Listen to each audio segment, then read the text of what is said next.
Hi, thank you for watching Digging to China. I'm Dong Xiong. If you have not done so already, please subscribe to my channel. Thank you very much.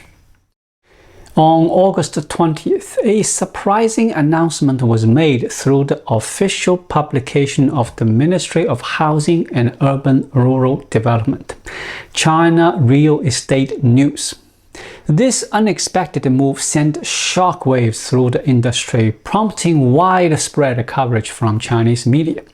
Headlines uniformly conveyed the message that developers are now permitted to lower prices to expedite the retrieval of funds. According to the article in China Real Estate News, despite the implementation of various stimulating policies by local governments, the market's response has been lackluster. To address the existing issues at both ends of supply and demand, the article suggested a strategic approach focusing on the three principles of protection, relaxation, and reduction. Protection involves safeguarding the financial stability of real estate enterprises and ensuring the successful culmination of property transactions. Relaxation signifies the relaxation of all administrative interventions that hinder the organic growth of the real estate market. Reduction encompasses reducing the expenses associated with home purchases, encompassing lower the down payment, decrease the taxes, fees, and the property values, especially in relation to property price. Developers should be granted enhanced independence in setting price. Granting developers the capacity to initiate a price reduction to stimulate the sales serves as a strategy for their self-recovery and accelerating capital recovery. This marks an unprecedented development. It's the first instance where the CCP has openly acknowledged the possibility of allowing property prices to decrease. Prior to this, in mid-August, the city of Ya'an in Sichuan province took the lead in permitting price reductions. However, in the past, the CCP's central government did not endorse price reductions. They even implemented a system for recording real estate sales prices, implying that if you intended to lower price, it would require government's approval. And once the housing price is recorded, any reduction would be disallowed. Hence, the present stagnant state of China's real estate market is significantly influenced by the CCP's restrictions or prohibitions on price reductions. Previously, while there are some instances of bending the rules to allow for price adjustments, from a broader policy perspective, price reductions were not officially sanctioned. However, the recent move by the CCP marks the first instance of allowing a nationwide decrease in property prices. This decision holds profound implications, even outweighing the effects of recent policies like the central bank's reductions in loan rates and the reserve requirements in the past few weeks. Prior to August 20th, there was a prohibition against the price reductions in the Chinese real estate sector. In May of this year, the Kunshan government issued a reprimand to two real estate development companies for lowering price without authorization. Let's take a retrospective look at how the Kunshan government addressed this matter at the time. It reads, "In recent times, our Bureau has undertaken an inquiry into the unlawful and unauthorized actions of select real estate companies. Following a comprehensive investigation, we have confirmed the regulatory breaches committed by Kunshan Jiabao Online Property Corporation Limited and Kunshan Changtai Property Corporation Limited. We are now providing a report on these transgressions along with the prescribed measures for addressing them. Kunshan Jiabao Online Property Corporation during the development of its Mengzhiyue Garden project and Kunshan Changtai Property Corporation during the development of its Shangbin Garden project engaged in unauthorized and significant price reductions during their sales processes. These actions disrupted the normal order of the real estate market and contributed to factors of social instability.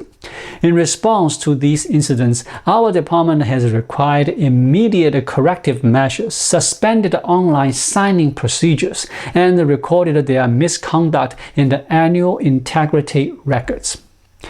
This demonstrates the severity of the penalties, including the prohibition of sales and the suspension of online signing processes.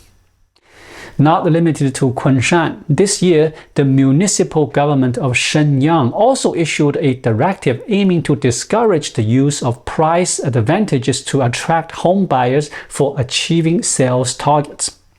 The notice emphasized that real estate firms found to be deliberately reducing prices will be called in for discussions, and in severe cases, their ability to conduct online signings will be suspended.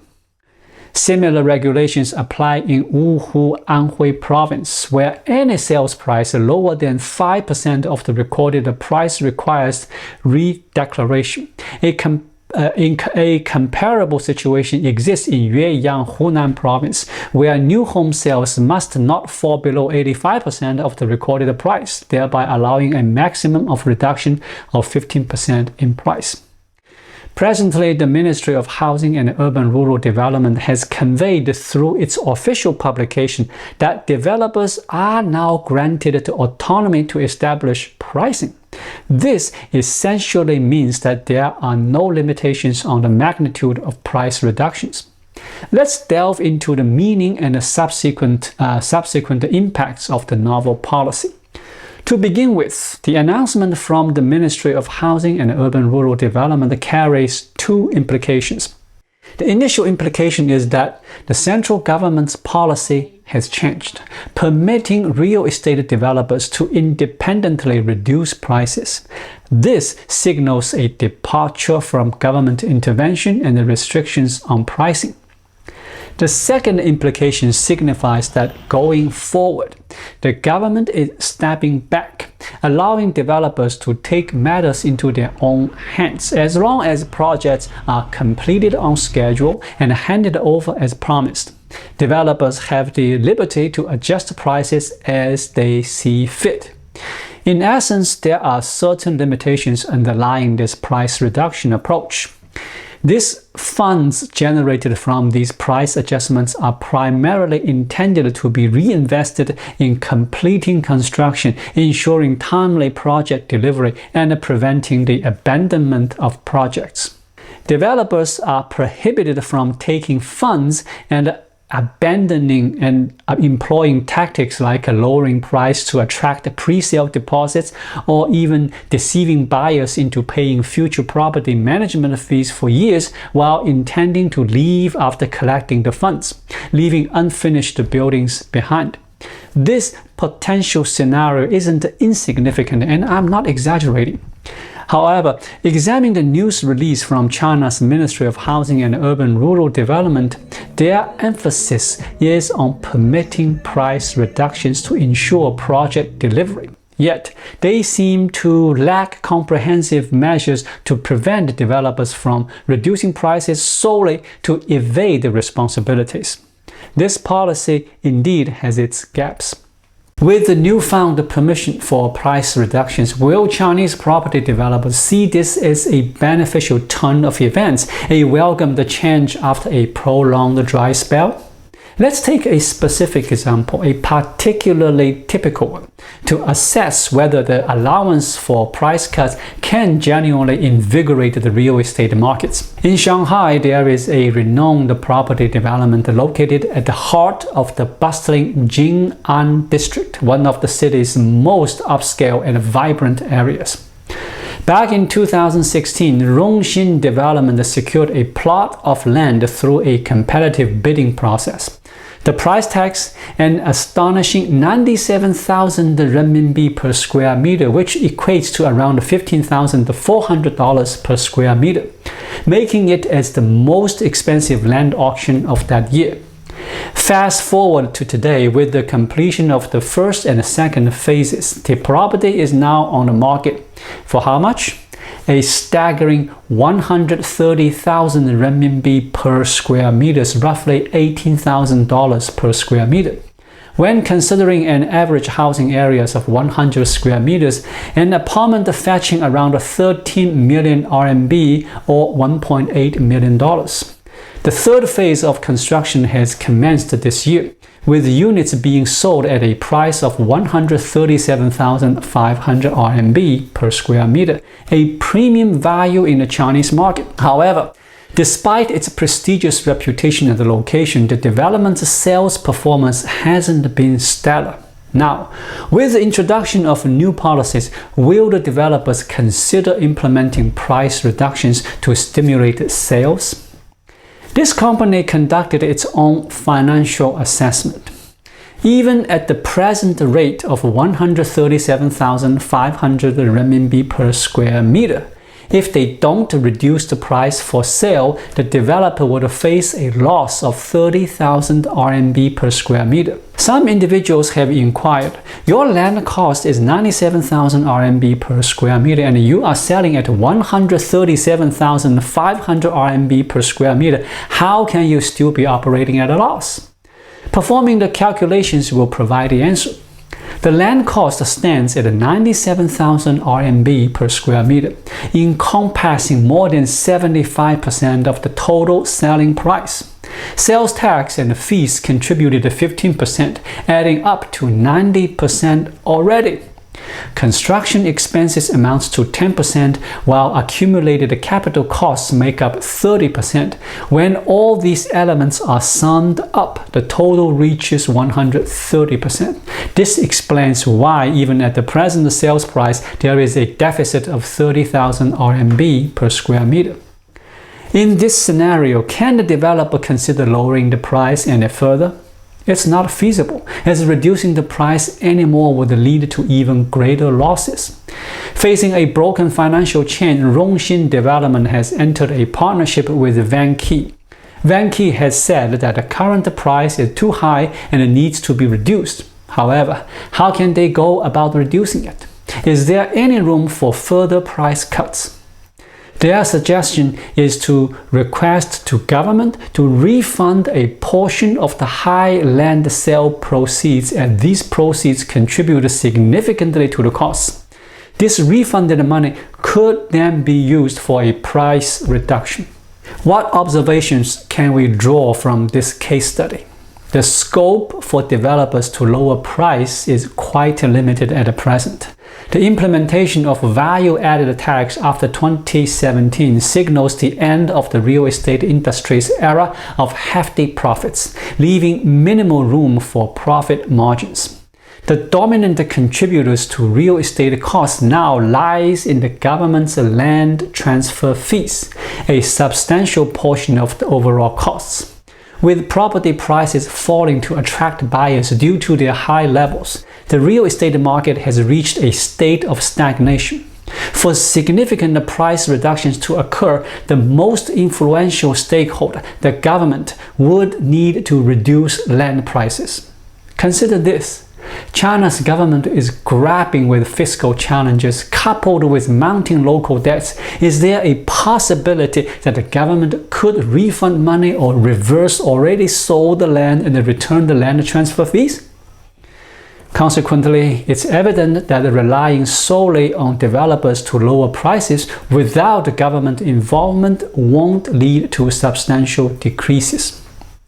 Certainly, for real estate developers, lowering price would lead to larger losses. However, if prices are not reduced, the properties might remain unsold, and the ongoing capital costs could be substantial, with interest from banks continue to accrue. Faced with this dilemma, developers might find themselves compelled to opt for the lesser of two evils. As a result of this scenario, real estate companies could potentially become part of the trend of price reductions.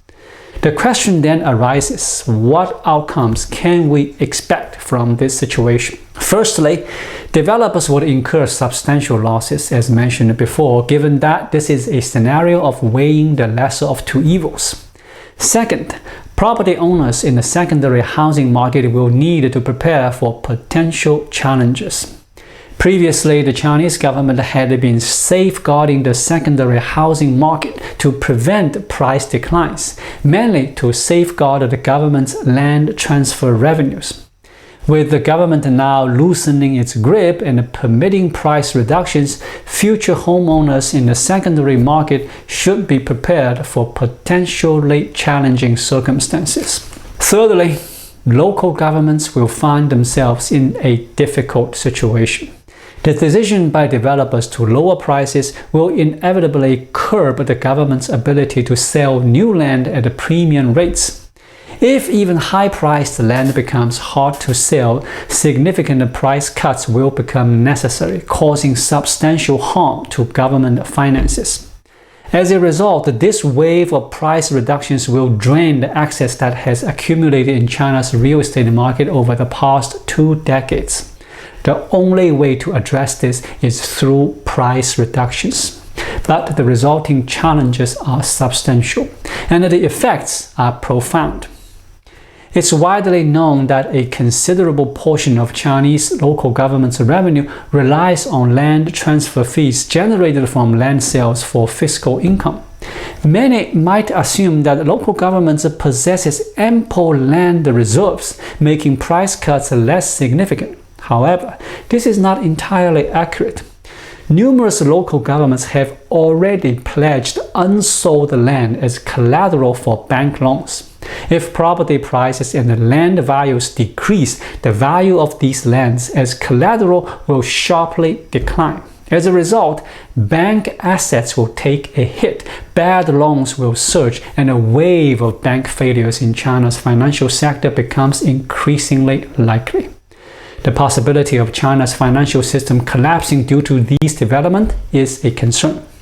A growing number of analysts are foreseeing a scenario akin to China's version of the Lehman Brothers moment on the horizon.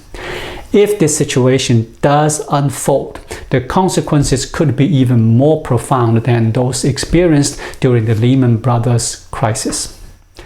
Thank you for watching. Please leave a comment and subscribe to my channel. Just click the subscribe button right here.